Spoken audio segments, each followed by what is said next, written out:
Fala pessoal, Daniel, tudo bem com vocês? Hoje eu estou iniciando um novo processo aqui e estou convidando um grande profissional de tecnologia aqui dos Estados Unidos também, que trabalha na área, assim como a maioria dos meus inscritos aqui do canal, que é o Fernando. E a ideia é trazer pessoas com experiências diferentes em relação não só em relação a software, à profissão, mas experiências de vida diferentes que venceram aqui nos Estados Unidos, com todos os desafios que é envolvido numa imigração, principalmente de um profissional que tem que chegar nos Estados Unidos e reganhar, né, recriar talvez aí a sua reputação. Então eu estou trazendo o Fernando hoje e eu vou trazer em mais algumas sessões outras pessoas de diferentes áreas, porque acredito que histórias como a do Fernando pode acabar inspirando profissionais que estão aí no Brasil a executar aquele sonho que fica guardado dentro da mente. Tá, eu vou deixar o Fernando introduzir aqui para o canal e vamos embora, tá bom? Fernando, obrigado aí por participar aqui do podcast que a gente está começando, na verdade, hoje, gravando em português. E eu agradeço bastante a sua presença e por estar aberto a compartilhar a sua história, que vai ajudar provavelmente muitas outras pessoas, porque a história de um brasileiro que vem para os Estados Unidos e se estabelece, para mim, já é a história de uma pessoa vencedora que tem muito a brilhar. Então, obrigado aí por participar. Não, valeu. Obrigado pelo convite, Daniel. Tenho bastante história aí, né, nesses últimos quase 9 anos que eu estou aqui, né, e quase eu estou há 15 anos na área, né, então tem uma coisa curiosa que, na verdade, você já nasce, né, normalmente as pessoas com tecnologia já nascem acho que a nossa geração já nasce aquela que pegou o computador desde criancinha e já engoliu logo de cara, né? Tem razão. Pelo menos esse foi no meu caso lá dos 486, já engolindo, já metendo mão em linha de comando no DOS lá no Windows 3.11. Tá se entregando a idade. Eu não vou falar que eu também fiz isso, mas tô entregando. Fazer aquele curso não sei se era chamado nem de PC, né? Tela preta, as letras verdes, MS-DOS, começa por ali, Windows 3.1, essa é das antigas. Tinha que dar ele botava no 3.11 e você tinha que dar lá o comando. Startava no DOS e você tinha que dar o comandinho para iniciar o Windows 3.11. E tinha aquele maravilhoso botão que você ligava o turbo, né? O turbo. Para terminar. Você dava o overclock no óculos aqui, que eu tô vendo o reflexo, né? do monitor. Mas eu sou dessa geração, sou de São Paulo, né? Acho que ajudou um pouco também a entrar nesse mundo, né? Que, bem ou mal, sendo sincero, a cidade grande é que as pessoas acabam chegando primeiro, né? Antigamente, pelo menos, chegava primeiro. E eu tive a sorte de ter esse contato logo cedo, que foi o que me ajudou na carreira. Mas foi algo que você entende, seu início com tecnologia, foi algo que você entende que foi influenciado, não sei, algum familiar, algum amigo, ou é natural, você era curioso de natureza e começou a se envolver nesse mundo? Cara, foi um negócio até onde eu me lembro, né? Porque, cara, eu tive o meu primeiro contato, acho que eu tinha uns 5, 6 anos. Aquele negócio, né? O computador da família, né? Um computador em casa que ficava na sala e aí a gente já logo de cara, meus pais deram liberdade para aprender sozinho, né? Cara, engoli. Também eu estudei numa escola que eles investiram muito nessa parte, então já desde a 4ª série já tinha aula de robótica, já fazia parte da grade escolar normal, né? A robótica era um extracurricular, mas já tinha uma aula de informática na parte de aula da grade escolar. E, cara, foi um negócio que eu sempre me dei bem na escola. Que ótimo. E, Fernando, me diz uma coisa, você mora em Austin, no Texas, certo? Hoje eu moro em Austin, no Texas, Então, só para as pessoas entenderem também aqui, os YouTuber espectadores, qual que é a sua profissão hoje? O que você faz hoje? Com o que você trabalha aqui nos Estados Unidos? Eu trabalho com... É até engraçado, né? Eu trabalho desde o início, né? Com automação bancária, ou, vamos dizer assim, desde do reinício, vou colocar como um reinício, com automação bancária, e estou há 15 anos na área, sou especializado em segurança de caixas eletrônicos, na parte de software. Então, eu trabalho todo na parte de prevenção a fraude, todo um trabalho de proteção dos dados do ATM, no objetivo de evitar fraudes nos terminais bancários. Perigoso isso aí, hein? É, então é voltando, vai. Então, divertido. deve ser super interessante. E algo que vai persistir, certo? Não tem discussão. Tecnologia Não, evolui, a inteligência dos profissionais bons e ruins evoluem, né? E sim. você tem que seguir nessa linha. Então, sabendo da sua profissão hoje, você fala que atua já há 15 anos na área, né? Uhum, Então, sim, você começou a atuar com isso no Brasil. no Brasil.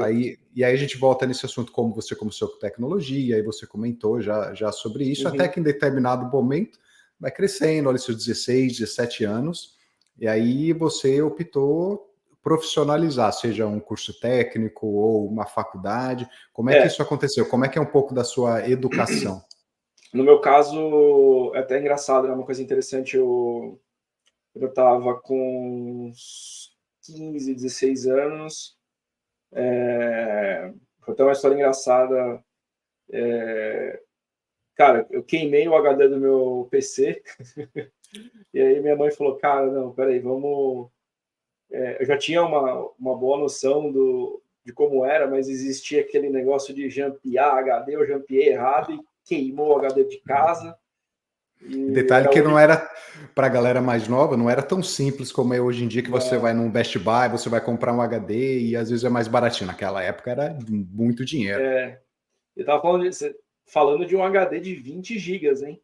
É verdade. E aí, no caminho do trabalho da minha mãe, existia uma escola que eles tinham uma, uma parte de cursos profissionalizantes, e aí eles ofereciam o curso de montagem de hardware, montar o PC, e curso de redes. E, cara, eu entrei, ela me colocou para fazer o curso. E aí, a partir daí, eu comecei a fazer o famoso bico, que falava antigamente, ou hoje é o freelancer, né? O freela. É. Cara, e comecei a dar manutenção para as pessoas, amigos, familiares, por um bom tempo, até eu entrar na faculdade. Obviamente, fazendo outras coisas à parte, né? Então, ainda estudando, acabei tendo, por outras consequências da vida, fui trabalhar mesmo, carteira assinada, já com 18, 19 anos, já trabalhava, e fazendo sempre esse à parte, esse extra na parte de tecnologia. E em 2018, em agosto de 2018, eu entrei na faculdade e com 3 meses que eu estava na faculdade, eu recebi uma oferta de estágio. Eu trabalhava, carteira assinada, era uma oferta, eu ganhava, obviamente, era um estágio, eu ganhava bem menos do que era para ganhar bem menos do que eu estava ganhando no trabalho que eu estava, que era um auxiliar de escritório, né? Desculpa Uma empresa interromper, que já tem um nível. interrompendo. Você falou 2018, então tá falando de 5 anos aí. Desculpa, 2008. 2008, 88. Ah, beleza. E qual Desculpa. curso que você. Tranquila. E qual curso que você iniciou lá na faculdade? Um curso Eu de tecnologia? fiz sistemas de informação no Senac, Ah, então tá. centro universitário ali na Zona Sul de São Paulo. Foi aquele negócio, prestei o vestibular, entrei em agosto de 2008 e em novembro de 2008 eu recebi essa oferta de estágio da empresa. Eu tenho até uma história engraçada, né? Algumas coisas são muito acaso, né? Para esse estágio, tinha que aquele negócio de entrevista, todo esse processo. E, cara, celular era aquele tijolo ainda, né? Ainda em 2008 não era comum você ter um smartphone, né? Os palm tops da vida. E, cara, anotei o endereço da empresa de RH para fazer entrevista no papel. Cara, aquele negócio, eu andava com o meu carro, não tinha ar-condicionado, não tinha nada, e o papel voou dentro do carro lá e eu não achava, cara. E era uma empresa, eu sabia que era uma empresa numa rua do Itaim, mas eu não sabia onde que era, o número do prédio. Então eu fui de lugar em lugar, perguntando onde que era, até encontrar a empresa de RH. Aí, a partir daí, cara, foi uma boa lição aprendida de um dia antes tá bom, eu preciso vir aqui. Aí, quando eu fui mesmo para entrevista na empresa eu fui era uma segunda-feira, eu fui no domingo. Tá, já sei que eu tenho que vir aqui em tal lugar. Então foi até uma lição que eu acabei aprendendo no comecinho da minha carreira. Já foi testado na persistência ali, de bater de porta em porta. Foi. Né? E como é que surgiu essa oportunidade do estágio? Foi você que saiu procurando alguma? Como é que você se aplicou a alguma vaga? Como é que aconteceu isso? Tinha no... eu nem sei se essa empresa existe mais, de o vagas.com, né? Que existia na internet. E aí, cara, ia aplicando nas vagas de estágio que iam aparecendo. E tem uma coisa interessante, né? Às vezes as pessoas têm um pouco de medo de aplicar para uma vaga que ela acha que ela não se qualifica. Então, a empresa tinha colocado como um requisito o inglês fluente. E eu não tinha o inglês fluente. Mas na entrevista eu me dispus a aprender o inglês. Não, cara, eu consigo ler, mas falar eu ainda tenho patino muito para falar. E foi na persistência, não, o trabalho eu faço, o inglês a gente resolve, não tem problema. Ou seja, desde aquela época, 2008, uma vaga de estagiário tinha que ter um inglês fluente, certo? Tinha. E era uma multinacional e eles já estavam com esse foco de ter o inglês por uma necessidade da empresa, né? Os contatos externos. Inicialmente era um estágio como suporte interno, né? Então, infraestrutura. Uhum. E aquele negócio, travou senha de usuário, tinha que ligar para a central da empresa, para a central de TI da empresa, pedir uma recuperação, essas coisas. E, cara, é uma empresa alemã. E o que a gente já pode falar, até para quem está assistindo a gente, é uma ótima forma de entrar no mercado de trabalho, né? Você entrar nessa parte de suporte técnico, seja de software ou hardware, alguém na empresa precisa cuidar da infraestrutura, dos computadores, dos laptops, e foi a mesma forma que eu comecei também. Eu comecei com essa parte de suporte técnico. Então, só uma observação que às vezes as pessoas perguntam como começar com tecnologia, é uma ótima forma, porque você ganha a experiência que você está buscando, sem aquela pressão. Existe, é óbvio, a pressão porque é uma área de tecnologia, um usuário de uma empresa parada pode ser dinheiro que a empresa está deixando de fazer.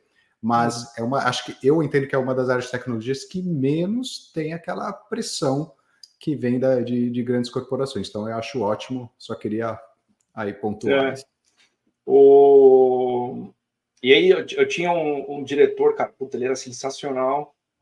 Ele um tempo depois que eu fui contratado, entrou um outro estagiário e ele explicou, ele teve que explicar para o estagiário qual era o objetivo dele. E, na verdade, ele falou assim, cara, aqui dentro eu consigo ver como que você lida com o contato humano com as pessoas.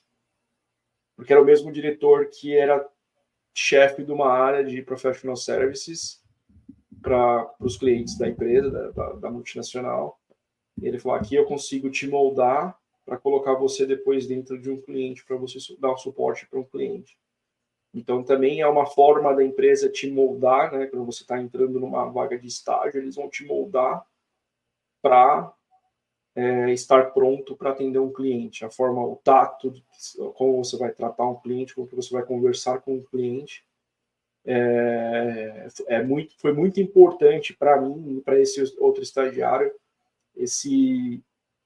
essa forma como ele moldou a gente internamente antes de ter o contato com o cliente externo. Que tem a ver com, acho que com o papel de liderança, que muito cedo, então você já identificou que esse bom líder identificou, eventualmente, um potencial para te expor em determinadas situações que ele sabe que ia te fazer sair daquele... Você não ia ser o cara do suporte técnico. De alguma forma, ele sentiu isso e começou a te dar essas oportunidades para desenvolver. Sim. E aí também foi uma outra coisa, né? Quando, no processo de entrevista, obviamente, não era a minha ideia ficar preso a uma parte de infraestrutura. Era um objetivo de carreira. Meu curso na faculdade não era voltado a isso. E eu expus, olha, ok, a gente faz todo esse trabalho, mas eu quero também alcançar outras coisas. E uma vez que isso foi exposto já no processo de entrevista, cara, foi natural. Não, olha, o processo vai ser esse, e eles cumpriram o processo. Certo. Então, a gente vai te treinar internamente, depois você vai lá para fora. A gente vai, obviamente, te dar, além desse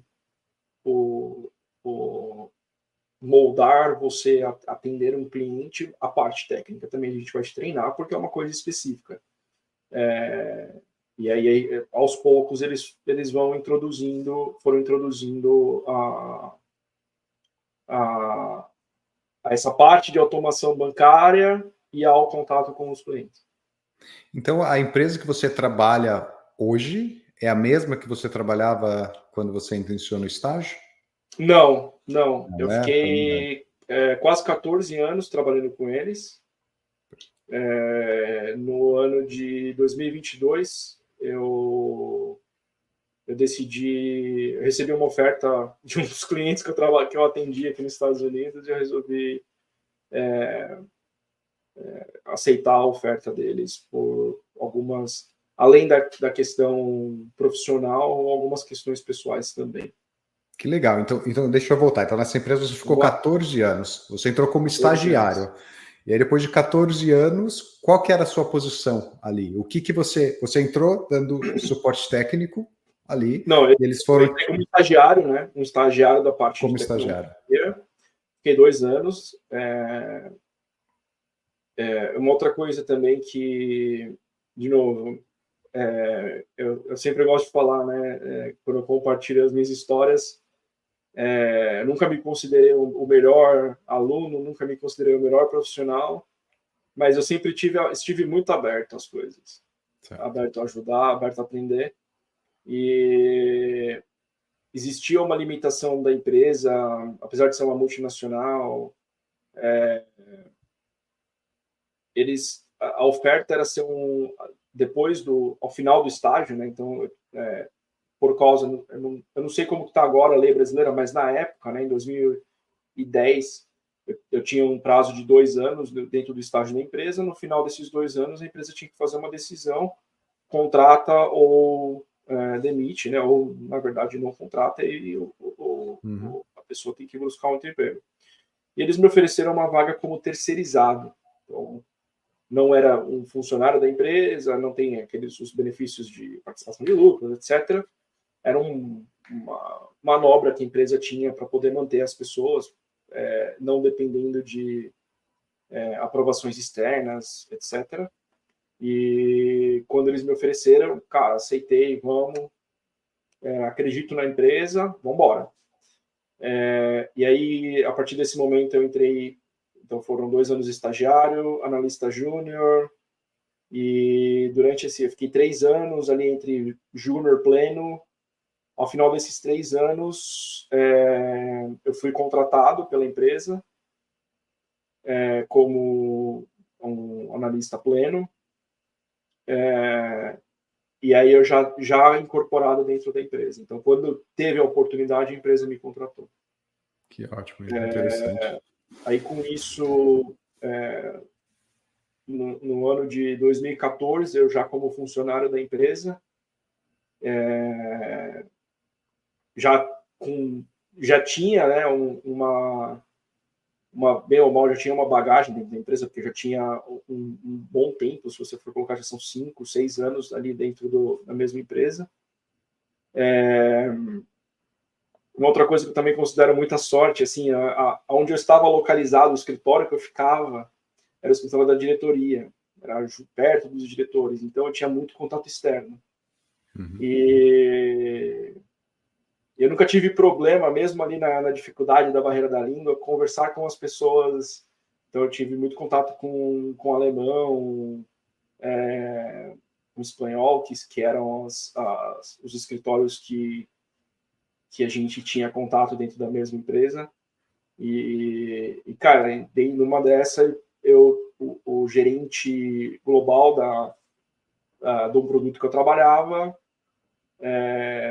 eu sentei um dia conversando com ele e propus um projeto para o exterior, para a Alemanha. O que eu acho legal é que essa sua característica, seu posicionamento, né? Você chegou e demonstrou interesse, e a cara de pau do brasileiro, que a gente estou até adiantando, mas que o americano já é um pouco mais restrito, né? Em sair dessa zona de conforto. Não só o americano, tem brasileiro que é assim também, né? Mas talvez se você não tivesse esse comportamento, não teria criado a oportunidade, às vezes, que te direcionou a chegar onde você está hoje.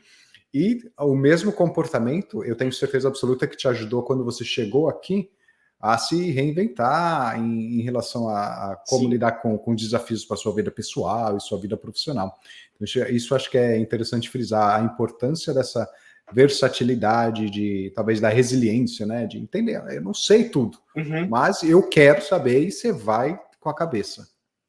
Na verdade, uma das coisas que me ajudou muito essa cara de pau e esse contato que eu já tive inicialmente com essas pessoas, esses gerentes e diretores que principalmente da Alemanha, né, que era onde era a matriz da empresa, e eu percebi isso foi muito nítido quando eu cheguei aqui. Quando eu cheguei aqui, eles não sabiam quem era o Fernando. Eles sabiam minha experiência, mas eles não me conheciam, porque o Brasil não tinha um contato direto com os Estados Unidos. O Brasil tinha um contato mais com a Espanha e a Alemanha, né? Obviamente por ser a matriz. Foi uma coisa muito nítida quando um gerente da empresa, ele estava numa reunião bem grande e ele estava indo para a sala de reunião com outras pessoas, meu chefe, o meu gerente, e esse alemão ele saiu e ele veio até minha mesa me cumprimentar, perguntar como que eu estava, ele não sabia que eu tinha mudado. E é um cara que ele me conhecia quando eu era estagiário, ele me conheceu lá no comecinho. E aí o fato de eu ter tentado conversar com ele, comunicar, ajudou, ele já sabia quem que eu era, ele já sabia de onde que eu estava vindo. Então aquilo, para as pessoas que estavam aqui nos Estados Unidos, ligou um alerta. Olha, tem alguma coisa diferente ali. Eu acho que é importante também, é importante falar, e com certeza você já percebeu isso também, né? Como o brasileiro tem muito medo a falar, eu não tenho inglês fluente, talvez eu tenha um intermediário, ou nem isso, ou nem tenho uma formação, mas comunica. A verdade é que profissionais estabelecidos, aquela pessoa que não está de brincadeira, ela vai, não só o profissional, eu acho que aqui onde eu moro é assim, eu acho o americano, o estrangeiro que vê quando o brasileiro se esforça para conseguir falar o idioma dele, quer se comunicar, ele não enxerga a maioria, né? Vou dizer que tem exceções, mas grande parte vai enxergar isso como uma qualidade. Olha que legal, exatamente, né? Você já fala português, essa pessoa fala português, ou fala espanhol, ou fala os dois idiomas, e ainda quer se comunicar em inglês. Exatamente. E, cara, foi até a minha chegada aqui, assim, eu tenho que admitir, nessa parte eu tive muita sorte pelo contato com as pessoas que eu tive. Provavelmente se eu tivesse numa empresa muito maior, assim, uma IBM, talvez eu não tivesse o mesmo contato. Então eu tive um privilégio. Nesse ponto, eu tenho bem claro na minha mente que foi um privilégio que eu acabei tendo, e isso também me ajudou na vinda para cá. Porque Como é que surgiu? Como é que surgiu os Estados Unidos na sua vida? Era alguma coisa que você imaginava? Você tinha um objetivo, ou de ir ou de sair do Brasil, ou de vir para os Estados Unidos, ou é uma oportunidade que apareceu e você falou, eu vou tentar? Apesar de ser uma multinacional, né, a empresa no Brasil, a estrutura dela era uma empresa média, já estava começando a ter um sentimento de estagnação, ou uma percepção de que talvez eu não conseguisse crescer muito mais do que eu estava esperando dentro da empresa, ou os desafios não iam ser muito maiores. Aí, em julho de 2014, com esse gerente alemão que eu comentei lá atrás, né, eu fiz essa oferta, vou ler um plano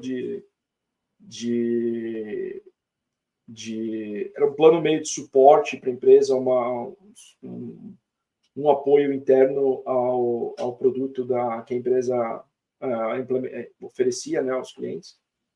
Era uma expansão mas dentro da Alemanha, né, era um apoio à equipe de desenvolvimento. Mas a minha ideia inicialmente era mudar para a Alemanha, para a matriz da empresa. Eu não sabia, quando eu sugeri, eles já estavam com outros planos de expansão parecido com o que eu tinha sugerido. Obviamente, era uma sugestão que eu fosse executar esse plano, né? Mas eles já estavam com uma sugestão parecida. E uma coisa que foi muito legal, esse gerente, cara, ele era também uma pessoa espetacular. Quando ele me sentou novamente para conversar, inicialmente ele gostou do plano e falou, vou conversar com o meu diretor, vamos ver o que acontece.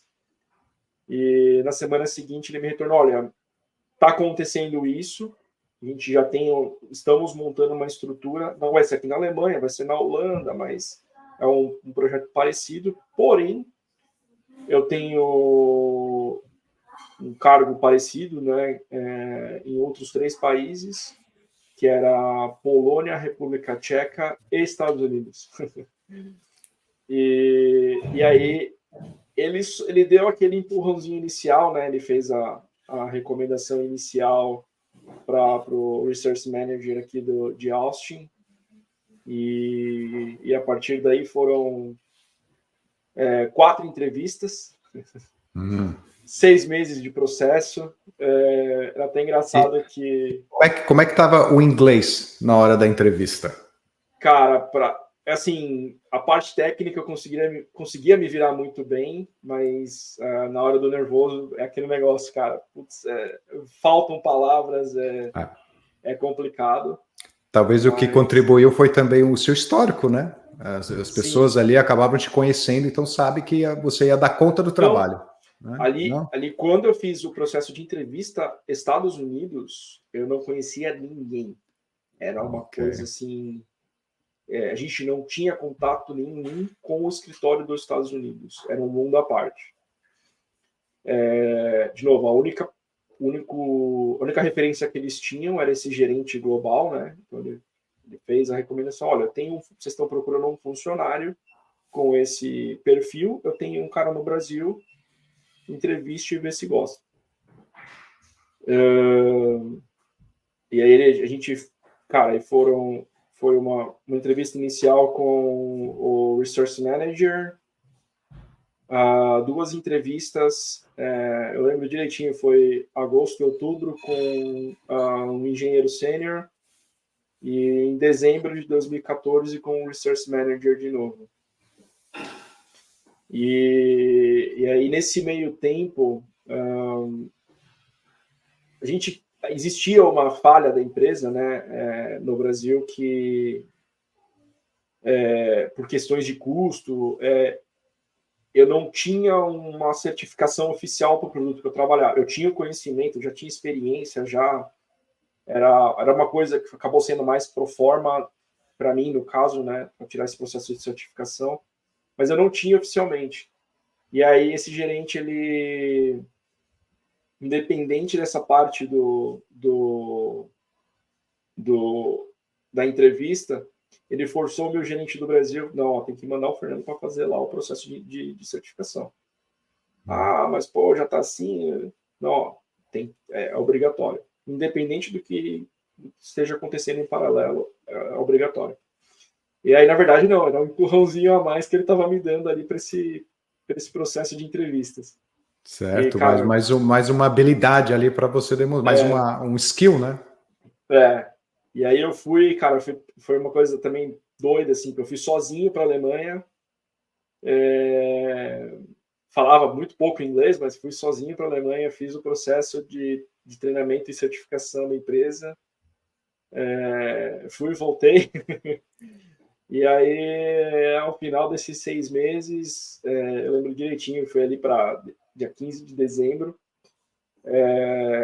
na última conversa que eu tive com o Research Manager, ele falou assim, olha, cara, a gente tem 2 vagas, você já está confirmado em uma das vagas, e em janeiro a gente vai conversar para ver a data para você voltar, para você mudar. Desculpa. E aí a gente... aí foi aquele negócio, comunicar a família. E como é que foi o dar a notícia para a família? É a primeira vez que você estava se mudando de país, né? Você estava indo para outro local. Como é que foi a recepção aí dos familiares? Primeiro a sua, né? De saber que talvez um objetivo está se tornando realidade. Estou saindo do Brasil e vou deixar, pelo menos, né, por um longo prazo, as pessoas que eu amo. E como é que foi a recepção? Não sei, de mãe, de pai, de família? Cara, meus pais, eles apoiaram muito esse processo. Aquele negócio, né? Eu tava sempre conversando com eles durante o processo de entrevista. Vai, não vai? Eles, cara, eles falaram, independente de salário, a gente dá o suporte, o que precisar. E se precisar voltar, a casa está aberta aqui, você pode voltar. Na época eu namorava, né? Então, até brinco, hoje é minha esposa, né? Eu falo para ela que a gente não teve tempo de pedido de casamento. Ela sabia com tudo que estava acontecendo, né? Cada final de entrevista eu ligava para ela, era uma das primeiras pessoas que eu ligava. E, putz, foi assim, foi assado. Teve entrevista que eu ligava para, putz, cara, acho que não vai rolar. E aí, no final, a gente a conversa foi rápida. Olha, eu vou sozinho, você quer ir comigo? Você quer esperar eu ir para ver como que é e eu volto para te buscar? Ela, não, vambora. E foi uma coisa tão louca que, assim, a gente casou em 40 dias, marcou o casamento dia 10 de janeiro, casou em 20 de fevereiro, tirou o visto lá para o dia também 20 de março, e dia 12 de abril a gente estava mudando para os Estados Unidos. Essa é uma mega prova da parceira, né? Topou a aventura. É claro que ela já sabia de que todo o processo dava andamento, mas uma coisa é você saber, outra coisa é aconteceu. E ela topou e foram que foram. E aí eu já entendi o que você compartilhou sobre por que Estados Unidos, né? Aconteceu essas oportunidades, você achou legal. Mas por que sair do Brasil? Por que você chegou a essa conclusão? Cara, primeiro que eu morava em São Paulo, zona sul de São Paulo, eu já estava com 26, 27 anos, eu comecei a olhar falando, talvez eu não consiga ou manter o mesmo padrão de vida ou ter muita perspectiva, sabe? Eu fui para... Na minha cabeça era assim, arriscar uma última vez antes dos 30, sabe? eu vou arriscar porque ainda dá tempo teoricamente, dá tempo de recomeçar, né? Então, a gente já tinha, né, a minha esposa, a gente já tinha um plano de casar, tudo, mas o impacto, assim, que a gente ia ter financeiramente só para casar ia ser muito grande. A gente acho que não estava pronto para dar aquele passo naquele momento. Então, eu fui para arriscar uma última vez. Acho que essa é a melhor forma de definir isso. Vamos arriscar, dá tempo de voltar atrás ainda. Vocês não tinham filhos ainda na época? Não, a gente Já namorava. ajudou. É. A gente namorava. E aí foi engraçado que a gente casou e continuou cada um morando com seus pais, né? Porque eu não ia alugar uma casa ou comprar uma casa para morar 1 mês e meio, 2 meses. Vocês Então, casaram para ter como justificar e provar esse vínculo, uma união estável, por sim, conta do processo do seu visto. sim, exatamente. Exatamente. Então a sua oportunidade nos Estados Unidos surgiu e você veio com visto de transferência internacional. Sim. A empresa, aí a partir do momento que eles oficializaram, né, que eu recebi a carta de oferta oficial, salário, etc., eu recebi o contato dos advogados no escritório de advocacia de imigração da empresa. Aí, nesse processo, obviamente, para ela poder mudar comigo, a gente precisava ter a certidão de casamento. A gente disponibilizou a certidão de casamento. Então, eu vim com visto L1, né? Então, uma transferência entre empresas. No meu caso, acho que por uma estratégia da empresa e pela posição que eu estava, eu vim com visto L1A. Que isso também me ajudou até, inclusive, já antecipando um pouquinho pela pandemia, pelos atrasos que vieram a ocorrer depois, o L1 acabou me dando mais 2 anos de fôlego aí necessários para poder sair para o meu green card. E para quem ainda não sabe, né, existe o L1A e o L1B, certo? O Isso. L1B foi o visto que eu vim para cá, para os Estados Unidos também, que é o visto de transferência internacional para aquela pessoa que é talvez mais técnica, o expertise dela é mais específico. E o L1A é aquele visto mais para liderança, alguém que tem um time, alguém que tem uma função de liderança na empresa. É isso, né? Isso. Perfeito. No meu caso, o argumento era eu ia ter uma liderança em projeto. Uhum. Certo. Porque o projeto de segurança tem que ser uma coisa mais específica. Então, na verdade, é a pessoa, o engenheiro, que ia ter que tocar essa parte, todo o projeto do processo, porque não é uma coisa tão simples. Uhum. E no seu caso foi também o escritório de imigração, os advogados que tocaram todo o processo por você, da empresa que você trabalhava, deve ter um escritório de advocacia de imigração e eles te ajudaram, eles que executaram todo esse processo para você. Não foi você que Isso. contratou alguém, certo? Não. Eles acreditam até que pela lei isso não é permitido, né? Então, eles têm uma empresa terceirizada, né, à parte, um escritório de advogados que toma conta de todo o processo. E por que você escolheu Austin ou escolheram Austin para você? Não, era a única opção. Era onde o escritório da empresa estava. É engraçado que, apesar de ser Austin, onde estava o escritório da empresa, eu acabei conhecendo metade do país por visitar os clientes. Ainda com a cabeça, o mindset do Brasil, né? A empresa era em São Paulo porque eu trabalhava com banco, né? Trabalho com banco. Né? Os bancos estão quase todos em São Paulo. Né? Eu lembro que a única exceção, na época, para a gente era a Sicredi no Sul e o HSBC em Curitiba. Mas os outros grandes estavam em São Paulo. E aqui não, aqui, cara, putz, era cada um no estado, cada um no lugar do país.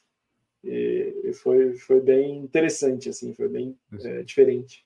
Você está tocando num assunto que é algo que eu estava pensando já a gente por perguntar. Eu ainda quero perguntar, a gente conversou antes sobre a história da sua esposa, que é muito legal. Eu vou tentar não esquecer, mas eu vou deixar um pouquinho ali para frente. O final. E você estava compartilhando essas curiosidades. Você entrou aqui para trabalhar profissionalmente, mas pensando na sua profissão, você chegou aqui, já tinha uma experiência, você chegou de uma forma estruturada, você planejou estar aqui, certo? Você executou todos os passos necessários. Mas ainda assim, eu tenho certeza que você teve aí alguns desafios. Né? Quando você chegou nos Estados Unidos, você está recriando a sua vida. Então, tanto na vida pessoal quanto na vida profissional. Qual que é o top 1 ou o top 2 desafios aí que você fala, isso aqui eu não vou esquecer? Cara, tem foi até engraçado, eu encontrei com uma das pessoas que estavam nesse caso em setembro, num congresso. Eu estava em Wilson, na Carolina do Norte, que é uma cidade de subúrbio ali perto de Raleigh, e eu estava trabalhando num projeto de um cliente lá, e me pediram para eu ir para um outro cliente em Raleigh para uma reunião. Como eu já conhecia, era um cliente que eu conhecia, não, putz, vai ser eu e o cara, o engenheiro do banco, vai ser tranquilo. Posso ir, não tem problema. Cara, eu cheguei lá, isso foi acho que no meu primeiro ano que eu estava aqui. E eu estava patinando muito com inglês ainda. Eu cheguei, cara, entrei numa sala de reunião, cheguei no escritório e falei, não, a sala de reunião é ali. Puta, quando eu entrei, era uma sala de reunião gigante, cara. E não parava de entrar gente. Tinha muita gente. Tinha uns 20 gerentes, engenheiro, diretor do banco. E tava eu, um gerente de projetos e um outro engenheiro de um outro produto. E, cara, todo mundo se apresentou. Pauta 1, problemas do produto. Fernando, o que você tem a falar sobre isso? Cara, e aí aquelas 20 pessoas olharam para minha cara, todo mundo olhou para minha cara. E aí foi engraçado que, puta, a primeira coisa que me veio na cabeça foi uma situação que eu tive na faculdade. Foi no primeiro ou segundo semestre, num seminário da faculdade, um cara da minha sala ele ficou nervoso, mas ele deu um puta exemplo de resiliência ali. Ele falou, desculpa se eu acabar, na época, na sala no seminário, ele falou, se eu acabar gaguejando ou demonstrar, eu tô nervoso. E o professor elogiou muito, eu guardei muito aquilo comigo. E a primeira coisa que eu falei assim, olha, desculpa se eu não consegui me comunicar bem, eu acabei de ser transferido, vim do Brasil, do escritório do Brasil, eu acabei de me mudar para os Estados Unidos alguns meses atrás, mas eu estou aqui para ajudar, vamos, a gente senta e conversa. E basicamente eu resumi assim, não, mas e esse problema? Não, eu estou aqui para conversar, para ajudar, depois que a gente acabar a reunião, eu vou e ajudo. Mas, cara, tinha coisa que eles falaram que eu não faço a mínima ideia. E aí eu encontrei... É a versatilidade do brasileiro, certo? Puta, o americano ia se desesperar, ia ficar vermelho, ia ficar nervoso. O Brasil, não, veja bem. E aí, essa, cara, para mim foi a top 1. E aí eu consegui escorregar bem, né? E aí eu encontrei em setembro com esse cara que na época ele era gerente de projetos da mesma empresa. E hoje ele é diretor de um banco aqui, de um banco grande dos Estados Unidos, o US Bank. E a gente estava num congresso de segurança no Tennessee. E aí eu encontrei com ele, e aí tinha outras pessoas com ele junto no congresso. Ele falou, não, olha, esse cara aqui, ele foi corajoso, porque ele foi para uma reunião, colocaram numa reunião que ele não sabia de nada, e ele conseguiu tirar de letra. E ele lembrou, cara, isso faz 7 anos. E esse cara lembrou, porque logo depois, ele saiu da empresa. E ele lembrou de toda a história, e foi muito engraçado, cara. E eu tenho uma segunda história engraçada também, que foi no meu primeiro dia no escritório. Cara, eu Eu sempre fui muito assim, vai, vamos embora, a gente vê depois o que acontece. Né? Mas, cara, eu sentei na sala de reunião com a mulher do RH, ela, não, você assina aqui, esse formulário é disso, esse formulário é daquilo. E aí eu cheguei no hotel, né, porque nas primeiras 5 semanas a empresa me colocou num hotel, aí eu cheguei no hotel e minha esposa, e aí, como que foi? Eu falei, então, eu assinei um monte de documento, mas não faço a mínima ideia do que... Acho que eu vendi um rim para a mulher da RH e eu não faço ideia. E aí eu dei a pasta para ela, minha esposa, ela sempre falou muito bem inglês, né? Ela é formada em letras.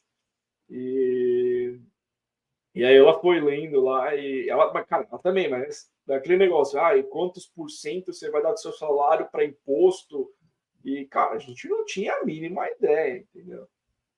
E foi também uma situação engraçada. A mulher falava, assina aqui, ela assinava. E eu até brinquei, eu falei, acho que eu vendi o rim para ela, eu não faço ideia.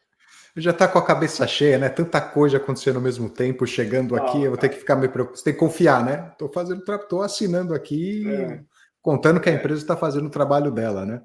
Às vezes você estava assinando ali já a sua contribuição de previdência privada aqui, né? 401k, estava tudo no meio lá, mas a gente acaba de chegar, né? Como é que vai adivinhar? É o único trabalho que tem, né? Você veio com L1A, você também estava dependente do seu empregador, certo? Amarrado a eles. Então você vai fazer o quê? Você não vai assinar? Você vai assinar. Foi o que eu pensei, cara. Não tem pra onde correr. Eu vou assinar aqui mesmo, tá bom. E foi muito engraçado, porque eu cheguei no hotel, cara, ela perguntou, mas o que você assinou? Eu falei, pô, não faço ideia, eu só assinei. Ela dava lá os papéis, eu assinei. E foram duas situações, assim, bem engraçadas. Mas isso me... Desculpa, continua. Não, isso... cara, eu falo... Eu continuo falando até hoje que ainda devo muito pelo fato da minha esposa ter vindo comigo, eu ter me mantido aqui, porque é legal, eu conseguia me virar muito bem, mas a hora que o bicho pega, se você não está entendendo o que está acontecendo, é complicado.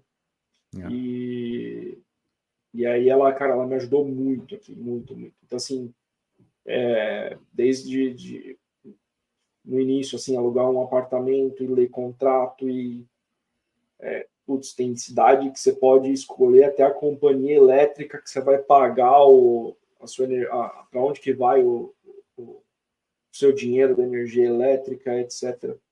Cara, e ela ajudou nesse ponto, não tenho como reclamar dela, não. Ela me ajudou muito.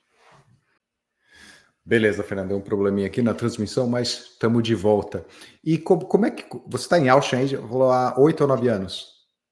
Estou indo para 9 anos. Em abril vai fazer 9 anos que eu estou aqui. Isso. E como é que é o cenário profissional para pessoas da sua área mesmo, ou em tecnologia em geral? Tem empresas, o trabalho é mais remoto para outros estados? Como é que você vê isso? Tem, cara. O Texas, por volta de uns 10, 15 anos atrás, ele fez um movimento interessante, né, de incentivo às empresas, principalmente de tecnologia, com uma redução de carga tributária que ajudou muito a migração principalmente das empresas da Califórnia para o Texas. Eu acho que também eu fui parte desse processo, desse crescimento que acabou tendo aqui nos Estados Unidos, por causa desse movimento do governo do Texas. Tanto que hoje a Oracle, Apple, Google, os escritórios aqui estão muito grandes deles, estão investindo muito. A Tesla, então, nem se... Cara, a estrutura da Tesla aqui é absurdo. Então, isso eu percebi que, cara, o Texas virou o novo polo tecnológico do século XXI, né? Ou dessa década, né? Desde de 2010 para cá, eles estão crescendo muito, cara. E até brinco, né? Porque eu acabei. Quando eu cheguei aqui, era uma cidade pequena, né? Era uma coisa comparada a São Paulo muito menor. Eles estão com. O crescimento está tão acelerado que em alguns momentos me lembra muito, tá já começando a lembrar São Paulo de novo. Eu brinquei com a minha esposa Ah, esses dias que, cara, tá crescendo muito, cara. Assim, absurdo. Eu gosto de usar até minha esposa como um bom exemplo disso, que ela. A pode carreira dela. começar a contar aí a história, as Pode. coisas que eu acho super legal e com certeza vai É, interessar bastante gente. ela teve uma determinação, assim, uma força de vontade de mudança de carreira foi impressionante. Ela, ela fez. Quando a gente mudou para cá, ela era redatora da IBM, ela fazia toda a parte de documentação técnica e ela estava enfrentando dificuldades de se realocar aqui. A IBM a gerente dela deu um prazo de 6 meses para ela ou encontrar uma nova vaga aqui nos Estados Unidos ou ela teria que se procurar um novo emprego, né? Eles iam demitir ela. E, e aí, nesse movimento, ela acabou entrando numa vaga de suporte na Apple. Ela não conseguiu, que é um emprego assim, cara, não há julgamentos, mas assim, não é uma coisa que você vai visar um crescimento muito grande. A longo prazo, você não vai fazer uma carreira, é muito difícil assim. Então ela ficou na soma ali total 4 anos trabalhando para a Apple e no começo de 2019 a gente conversando, a gente tinha percebido isso quando a gente namorava, que ela tinha cara, ela é muito boa de lógica, assim, ela tinha muito perfil de um programador mesmo, de um developer, né? Mas acho que ela não botava muita fé, eu também não estava muito afim de.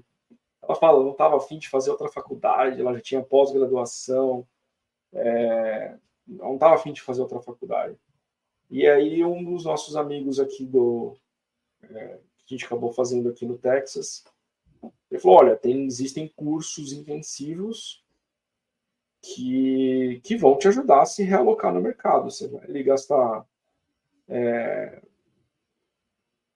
de 3 a 6 meses para você fazer uma grade completa, né? E hoje em dia as empresas elas estão mais abertas a aceitar pessoas que não tenham um bacharel, por exemplo, uma faculdade, um tecnólogo dentro da área, né? Foi um bootcamp, né? Um Ela bootcamp, participou de um bootcamp.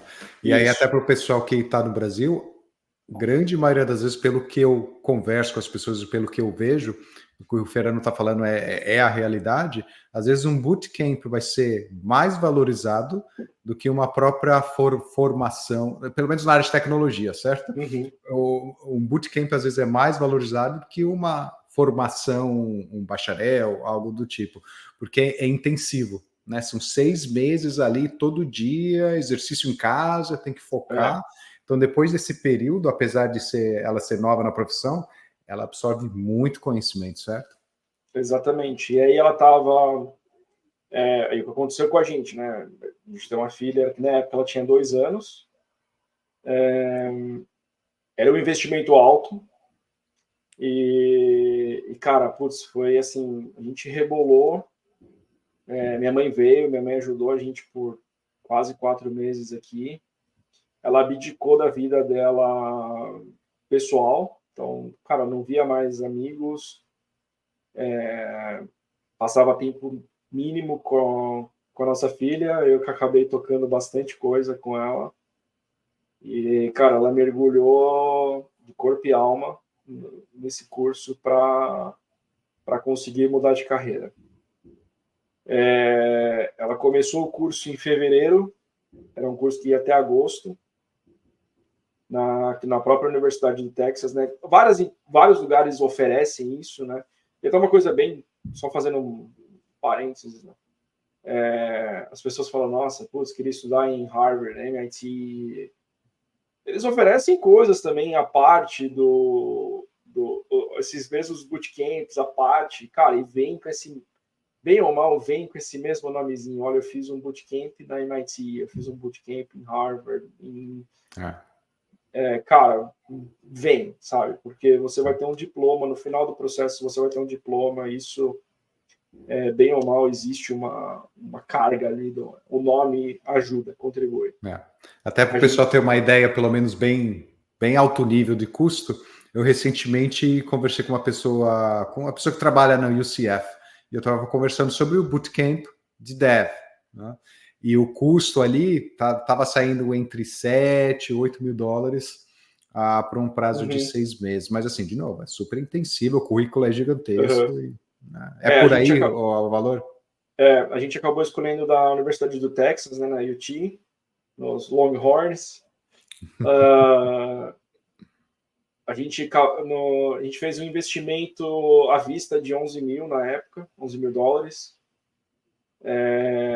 Ou tem a opção, né? Ele precisa ter uma ideia aqui, pelo menos a UT ele oferecia até um plano de financiamento estudantil, mas aí contando juros ia para o teto.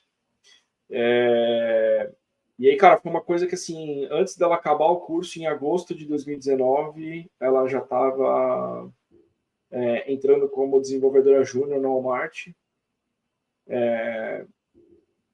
Ela conseguiu se realocar e hoje ela está como desenvolvedora sênior numa empresa de entretenimento. Olha aí, então, uma história de sucesso, um case de sucesso, de reinvenção, né? Ela se reinventou. E aí foi até engraçado, porque a gente tem uma amiga muito próxima nossa que ela fez o mesmo processo e também. Aí eu consegui dar o apoio, ajudar ela também a realocar ela, e aí antes de eu sair da empresa que eu trabalhava, eu consegui recomendar ela, né? Obviamente ela teve os...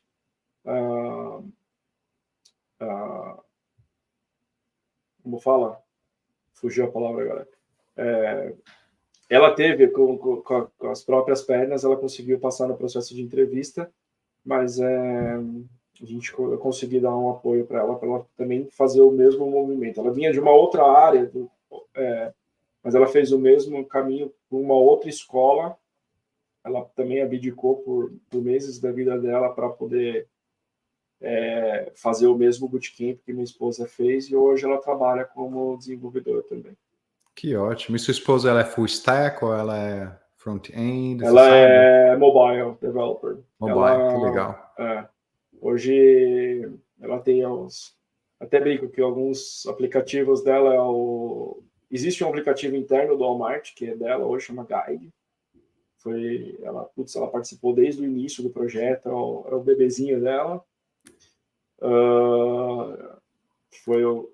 Desde o começo que ela entrou, ela participou de todo o processo de provas de conceito de linguagens que eles iam utilizar, a construção e arquitetura do aplicativo, todo o processo de desenvolvimento.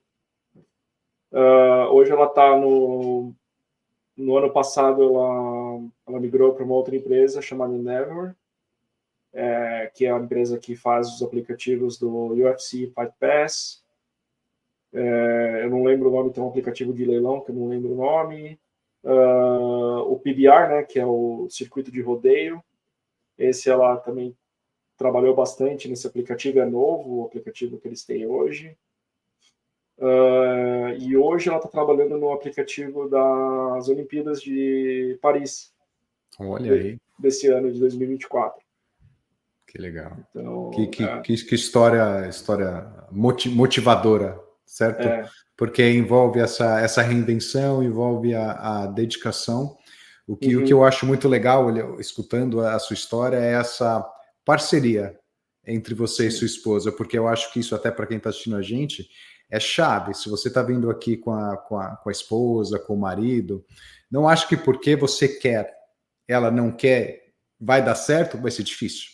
Os dois têm que querer, um tem que ajudar o outro. Então, desde o começo, né? Sua esposa topou chegar, quando era a vez dela começar a se destacar profissionalmente, você falou, deixa comigo, vai lá, estuda, eu cuido do filho, eu toco as coisas. Isso parabéns para vocês aí pela parceria, também porque tenho certeza que diz muito sobre a personalidade, sobre quem você é, né?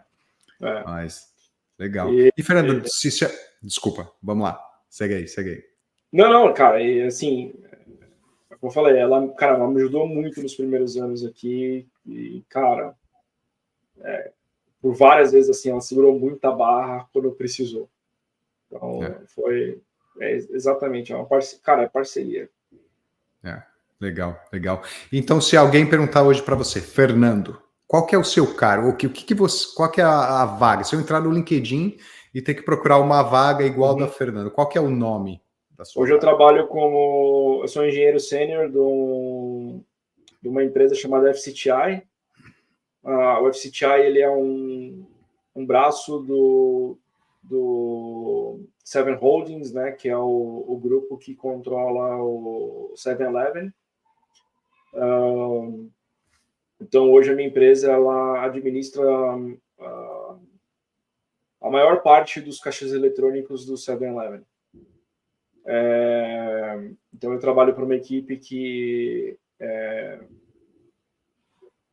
eu sou um especialista, né? Então eu sou um SME em segurança de ATM, né? Então hoje eu controlo dentro de todos os ATMs que a gente tem dentro do 7-Eleven, as políticas de segurança, criptografia, controle de acesso, e na parte de quando a coisa fica divertida, na parte de fraude também, em conjunto com a equipe do CISO, né? Então eu trabalho numa equipe chamada ATM Solutions, né? Então, soluções de ATM na parte de segurança. Então, a gente tem um especialista em aplicação, um especialista em monitoração e eu trabalho com a parte de segurança. Entendi. Então, e se alguém que está assistindo a gente perguntar, legal, putz, adorei a história do Fernando, tenho curiosidade, tenho vontade de trabalhar na área dele, seja aqui nos Estados Unidos ou aí no Brasil. Exige uma formação superior ou tem alguma certificação que a pessoa busca? Como é que você vê isso? Cara, é uma área, acaba sendo uma coisa muito específica, então normalmente as empresas fazem esse processo de certificação interna, né? Um grosso modo falando, são produtos, no fim do dia, são produtos que a empresa, os vendors acabam oferecendo, né?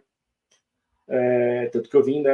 Eu trabalhei para que a empresa hoje ela chama Diebold Nixdorf, que é a fusão de uma empresa americana chamada Diebold com a antiga Wincor Nixdorf, ou os mais antigos ainda que conheciam a Siemens Nixdorf. Eu vim dessa empresa, onde eu trabalhei quase 14 anos, onde nos últimos 4 anos dentro dessa empresa, eu fui líder técnico para as Américas. Então, eu tinha contato com a boa parte dos bancos, América do Norte, América Central e América do Sul. Cara, dentro disso eu conheci muitos países, muitas pessoas. Legal. Mas veio uma conta junto com isso. Então, era um trabalho onde demandava muita viagem. E quando o FCTI estava buscando um profissional com o meu perfil, eles me fizeram uma oferta, onde eu disse lá no comecinho, né, que a minha escolha foi além da parte profissional. Eu fiz uma escolha de também participar da vida de uma criança na época de 5, 6 anos. Então, a minha filha estava iniciando na escola, eu queria participar desse momento dela estar junto dela. Eu acho que eu mantive as portas abertas saindo da minha empresa. apesar de ter foi uma coisa um pouco engraçada, né? Porque eu saí com 4 dias de green card, né? Meu green card, eu recebi meu green card, 4 dias depois como falam, né? Não é ilegal, mas é imoral, né? Cara, Chegou a carta de alforria, falou, agora é minha vez. Então, e quando na época o meu gerente ele perguntou, cara, posso cobrir a oferta? Cara, não é sobre dinheiro. E quando eu decidi fazer essa mudança, não foi sobre dinheiro. Eu falo isso com o meu diretor hoje, né? Eu reporto diretamente para um diretor.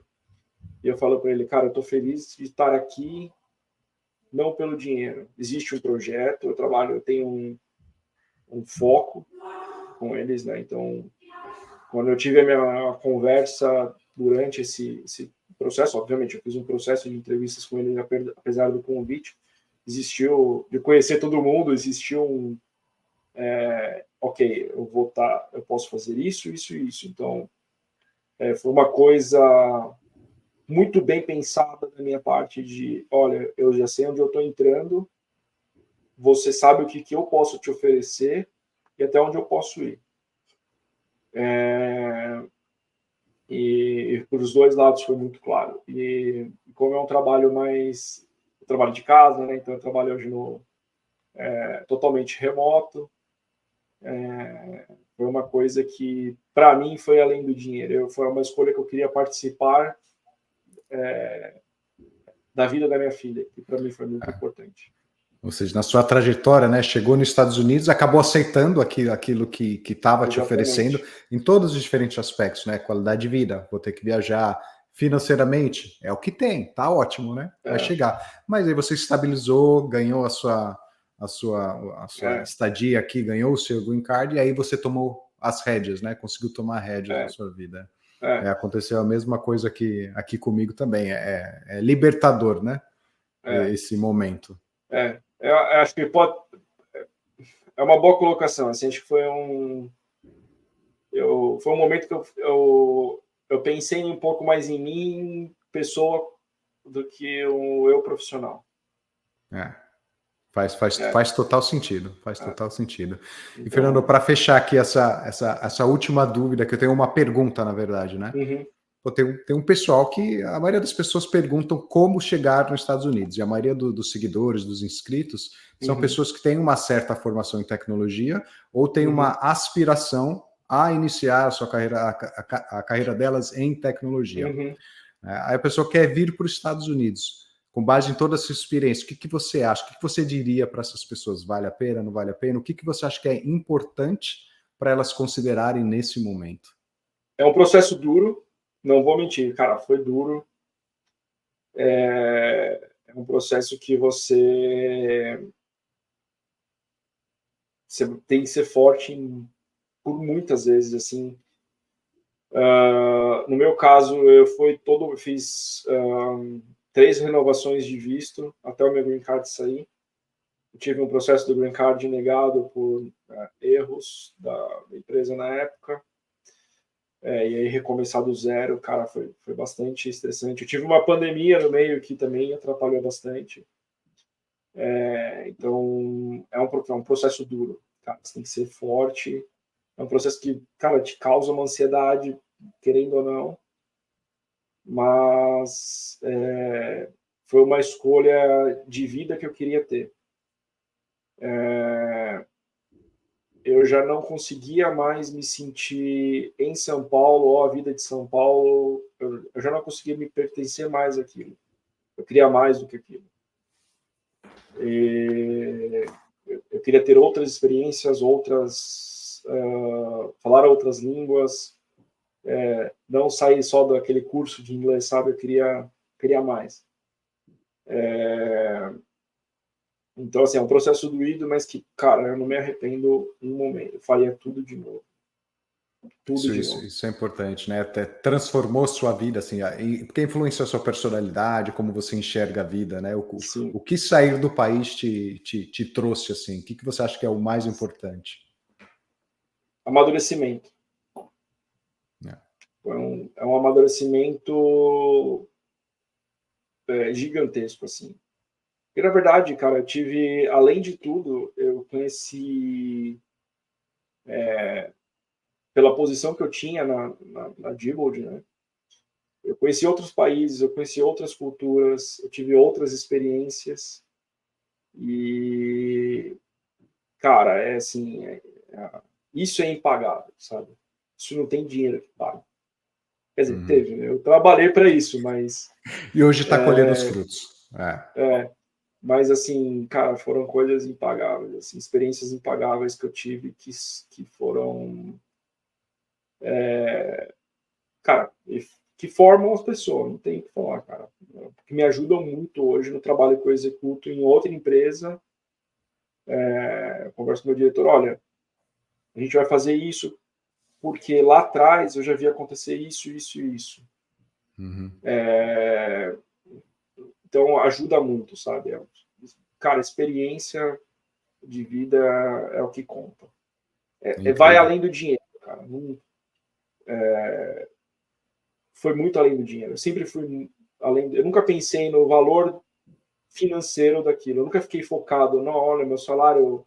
Obviamente, tem estresse, mas eu nunca fiquei pensando, nossa, não, meu salário está baixo, eu vou procurar outro emprego por causa do salário. Não, é o projeto. Qual que é o projeto? Para onde é que a gente vai? Então, o projeto é esse? Então, vamos executar o projeto. O dinheiro como uma consequência, não como uma via ali, Sim. certo? Para você atingir seu Sim. objetivo. Bom, Sim. depois dessa mensagem motivadora aí, Fernando, o que eu queria... eu não sei se você tem alguma coisa que quer compartilhar aí a mais antes de eu fechar aqui. Não? Acho que é isso aí. Fernando, eu queria agradecer aí demais a sua participação aqui com a gente, a sua história de diversos pontos de vista diferentes, né, da parceria. Acho que é importante, né, recapitular um pouquinho a parceria que a família tem que ter quando topa uma empreitada dessa, a sua trajetória profissional para que hoje, né, atuando em tecnologia, segurança e automação bancária, como é que isso aconteceu? Acho que é muito importante para as pessoas que têm um interesse em seguir um caminho semelhante, seja no Brasil, ou seja imigrando para qualquer outro país, ou Estados Unidos. É de muito valor essa experiência que você passou, essas etapas, né? Os prós, os contras, as dificuldades, e essa realmente é a intenção dessas conversas que eu tenho e eu vou começar a publicar nos canais, é trazer histórias como a do Fernando, de pessoas que saíram ali da sua zona de conforto, porque você fala o seu idioma, morar no seu país, é uma zona de conforto, e você, quando sai dela, precisa se reinventar. Então, a história do Fernando tem que servir de motivação para todo mundo. Não quero desmerecer você, mas a história da sua esposa também é super motivadora. Parabéns para ela. Quem sabe um dia ela participa aqui também, e aí a gente se fala de novo. Mas eu queria agradecer demais a sua presença, Fernando, valeu, rendeu bastante, eu poderia ficar aqui mais uma hora conversando tranquilamente, porque foi muito legal. Eu agradeço aí a participação. Obrigado pelo convite, Daniel. Valeu, obrigado. Bom, pessoal, se inscreve no canal, continua acompanhando, porque novos vídeos, novas profissões, vou trazer profissionais de diferentes áreas, não só áreas SAP, vocês veem pelo Fernando aqui, para compartilhar a trajetória, lições aprendidas, qual o caminho para trilhar, caso você queira atuar naquele tipo de profissão também, tá bom? Valeu, pessoal, um abraço, até a próxima.